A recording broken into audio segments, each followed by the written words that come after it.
Hey there, hope you're good. Let's have a look at through the footage that we've got. Actually, before I go down that route, let's just quickly talk about the program. So, your upcoming week. What I've done for you is this week is going to be a test of basically exercise alterations. And we're just going to monitor this back pain week on week. Next week, I'm looking to put in. I was umming and ahhing about whether to bring your deload forward a week. I just don't.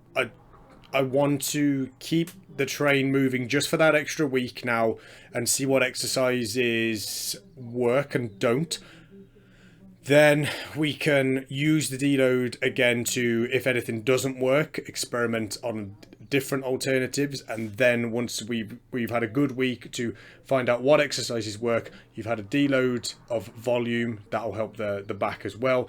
Then we can get the ball rolling properly, rather than bringing one early and trying to deload and figuring out exercise at the same time could just waste your time essentially. So I will still want to keep a couple of sets of the tempo back squat in there, just to start with on those 2 days. Okay, then your other squats is going to be box squat to parallel. Now, these can be if pain free, 1 to 2 inch below. Okay, parallel if you have the boxes and if you have the sort of equipment to do so. Now, I'd like it RPE 8. But obviously, the box squat itself is going to change up the actual amount of weight that you're able to do on the exercise. So don't stick all too religiously with these. This is just going off your typical kind of back squat. But see if you can hit it for the tempo work just for those 2 sets. Your sumo is going to be off 4-inch blocks at the moment. It doesn't have to be exactly 4 inches, but 4 of the stacked blocks. Send me over footage as soon as you can with that, and we'll see kind of what height that is pitching you at. Like, I can remember how tall you are and stuff like that, but it's how high in relation. I basically want it at kind of knee height for now, and I think that 4 inch should be about right. Then also going to plug in some hip thrusts instead of the conventional work, because I still want the hip hinge strength there for you. I want you to be able to get your hips through strong. You have a good sumo, but as you start to get towards lockout, it does become that sort of hybrid approach where the hips do actually push through a lot stronger, rather than your typical sumo where it just kind of like brushes up the body. So I do want to kind of get that nailed down. Keeping the flat back bench in there for this week just to kind of see how that goes. An alternative with any of the flat back bench can be swapped out for dumbbells if that elbow is still giving you a little bit of aggravation. And then, so you will have had 2 sessions on the 4-inch blocks by this point, and then we'll drop it down to 3-inch blocks. Then we'll monitor, see where the back pain's at throughout the deload, and go from there. Okay, so that's just going over the programming changes that we talked about. If you're having any issues with the little mobility drills that I sent you, let me know. Before sessions, particularly for anything with squats and deads, which is pretty much every session. So if you can just plug those in, I just want to assess whether, again, they cause any aggravation or not. Ooh, sorry, it's coaching this morning. If they give you any aggravation or not, because again, that will dictate sort of what we do in this deload and what we sort of spend time on. Okay, so to the footage.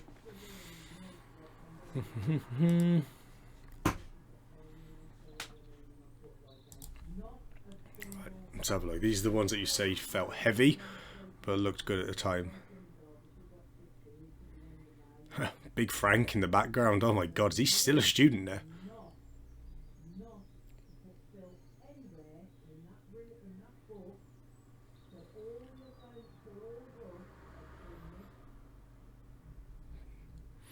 They look very smooth. I mean, yeah, they look good. I can't really see anything in there that's like, kind of jumps out to me as, majorly changed. See, it felt heavy. So again, just make sure the sessions where things feel heavy are reflected in the overall session RPE, because RPE is a 2-pronged approach. You have like the subjective factors, and then the ones that we're kind of looking at, you know. So kind of the subjective factor is kind of, RP is a subjective measurement, but it's kind of, if, you know, if you don't mention stuff like that, I can only go off the, you know, the physical evidence I've got in front. So make sure those are as up to date as they can be.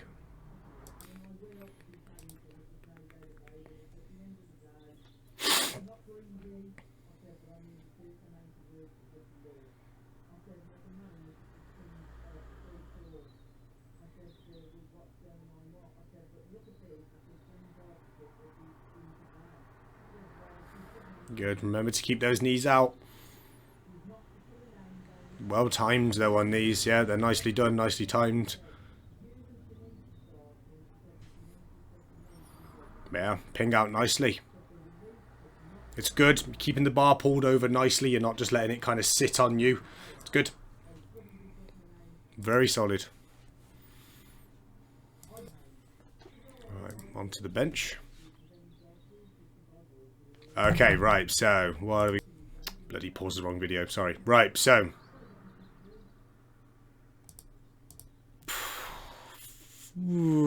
God, I hate WhatsApp. If you miss it by like 1 inch, the whole thing goes so annoying. Right, so... Okay, now this upcoming rep. This position, lovely, strong, solid. Now, what you do when you press on this one is your chest fully collapses, like you fully lay down, and basically essentially what you're doing is the platform, you know, the chest is the platform on this one that the bar's resting on. As you've gone to press, the platform that you're actually looking to go off is dropping from underneath it. So imagine kind of deadlifting, for example, and the second you go to pull the bar, the floor that you're deadlifting on drops down 1 inch. That's essentially kind of what we've got going on there. So super, super important. I know this is quite easy weight for you and you're able to kind of just work through this pretty, you know, pretty smoothly. It's just really, really important that that chest, that big platform, so keeping those shoulders down and back, okay, is always there, even as the bar's getting towards the end of the movement, because at no point do you want to relax. Let the chest cave, the shoulders come forward, and it just puts you in a slightly more uncompromising position. Okay, so go back and rewatch this footage, and we'll hopefully see it now on this rep. Quite a huge collapse on that one, okay? It's a little later into the lift, and it is only on that second one, but it's something really important.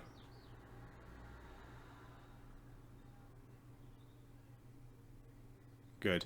And on that last one, it kind of it came down on you quite hard and kind of rocked a little bit. Again, we want that platform to be absolutely super rock solid. Again, if we were deadlifting, for example, just use the deadlift as the example. Imagine when you go to pull and the floor shook underneath you. Okay, we've really got to try and get that as solid as possible. You know, you are doing it. You know, so there's nothing major to kind of cue here, because I know you can do it 100%, and it looks like your feet are quite cramped in on that in that power rack, which may be limiting the balance you're getting a wee bit. Let's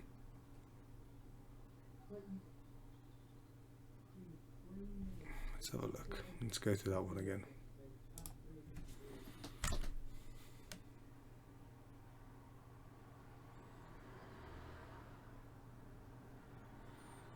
First few reps are flawless.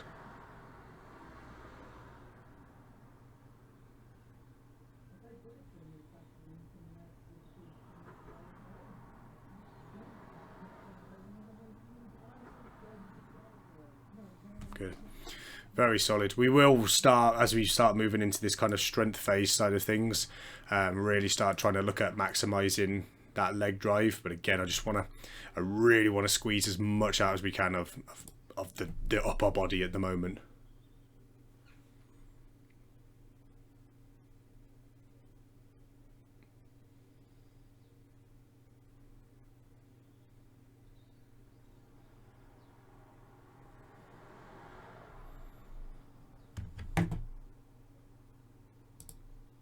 Yeah, like, I mean, we can't really ask for a huge amount more here, okay? The knees could come out ever so slightly more, But this, so this in weightlifting world is your tower of power. Joints all stacked up on top of each other, okay? So you basically want, when you do this diagram of someone, you want as many straight lines as possible, and everything there, okay, is again, it's that tower of power. It works really well. Shoulders stacked up on top of wrist, on top of elbow, knees on top of ankles, hips are in a great position to drive through.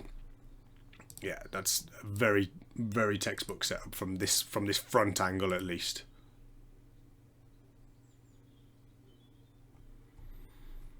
And I'm quite glad you haven't gone down the route just yet of, because I know you've got the hip mobility to do it, of trying to do that, like, of overdoing and really, really milking that kind of plate-to-plate sumo, because that's one that you could very easily fall into that trap because you're so mobile of doing it at the potential cost of the actual movement itself.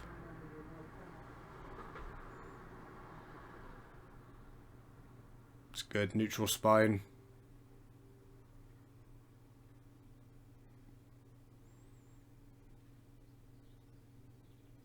Oh, lovely knees. Oh, wow. Lovely knees. Prick. Good for you. Move.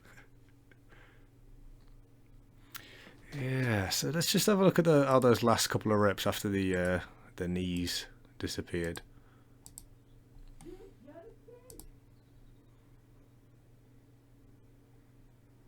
Now that one, very well timed. Now I think it's this last one coming up. It's very conventional. The hips are left very far back and there's this swing of momentum. Let's just...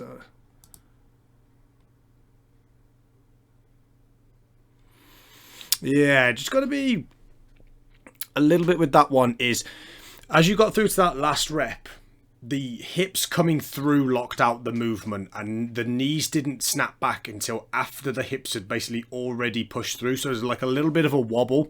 If you rewatch that last rep back, it's almost like a little bit of kind of soft knee at the top.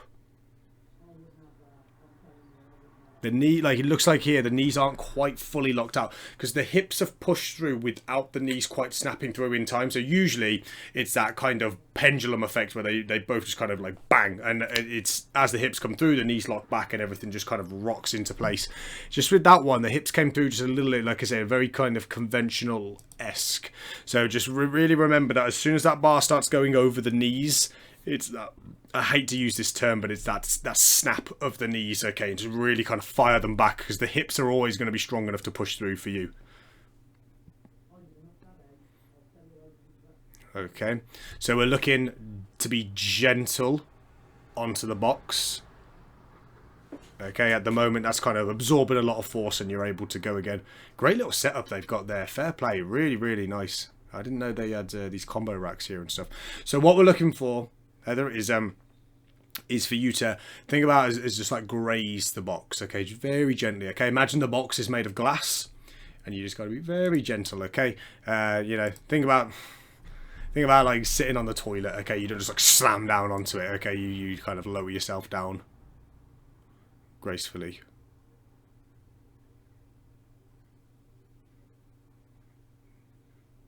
Good. So remember, like we talked about before, we're trying to split that platform apart. Okay, so really turn out, externally rotate at the hips. Okay, if you look at the it's like exercise resources, I think the tab's called, on the spready that you actually get sent over. There's a good little video on that of a guy talking through that cue, that external rotation of the hips. Just really got to get that, try and just get, even if we can get 5% out of the hips and glutes, we're talking.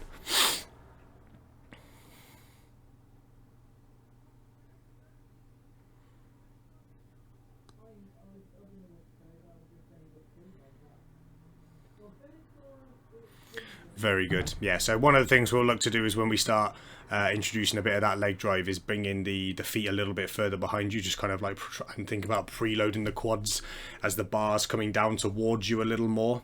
Let's just... So yeah, exercise resources, right at the top. This is always being added to, just kind of like as I see things I like. Yeah, so this is the slightly older spready. So I'll get the new one sent over to you with an updated kind of hyperlink as to how to really go through that queue. It's very simple, very straightforward, but it's just very, when you've got a guy physically stood in front and he's going through the motion, might be a bit easier to understand. Overall though, very good. We've made those adjustments as needed. It was great to have that phone call the other day. As always, any issues, just like you have done, you brought them up. Awesome. Just let me know and we'll talk through them again, so we did last time. Sorry for the long one, but all the best. Enjoy your weekend.